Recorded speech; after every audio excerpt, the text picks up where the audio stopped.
Medical bills are inconvenient enough when you know they're coming, but more and more people are seeing charges for an appointment, even advice they thought was free. A new lesson in the changing world of healthcare: be careful what you say to your doctor, even about your health.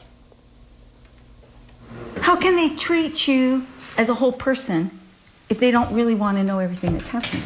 Joe Dewey thought it was a pretty basic wellness visit. Basic enough, she assumed it was billed incorrectly. Did they code it right that it showed it was an annual exam?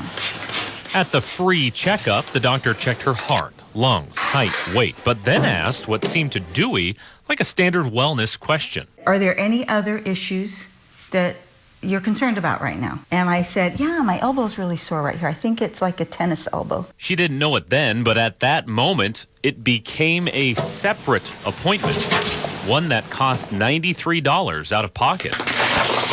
Then, of course, when I got the bill, I was very surprised.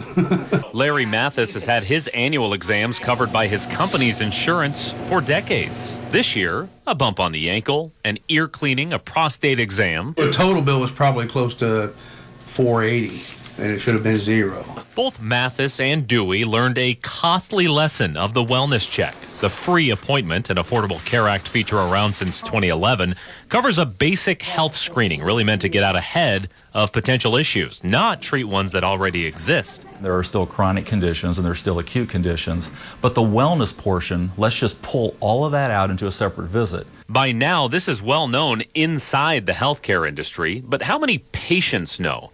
According to a study of almost 6 million wellness visits in 2014, 44% resulted in a bill. The doctor who compiled that data says in these cases there was a significant, separately identifiable service provided, but admits there is definitely a variation in how doctors interpret this.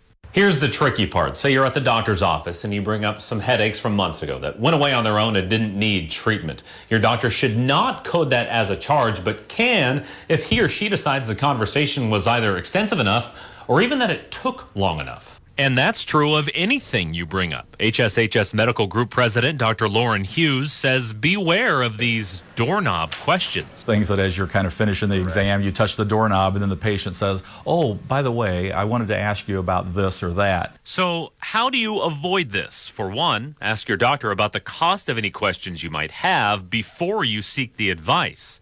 Two, read the fine print. HSHS, for example, has patients sign a form reminding them to stay within wellness check parameters or pay. Just know what your plan offers and when that line gets crossed. The third option that patients are choosing more and more: don't seek the help or advice. No, I won't mention anything. I'll say, I will preface it with, how much are you going to bill me for this? Ultimately, a Google search helped Dewey diagnose and fix her sore elbow, something her doctor did not do.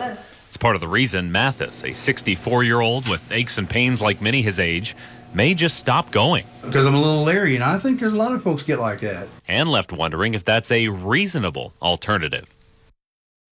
Now, I reached out to several practicing doctors, none of whom could speak on the record due to their company policies, but a few did pass on this advice. Always look over your bill. Any odd charges, question them. It's always possible something was coded incorrectly.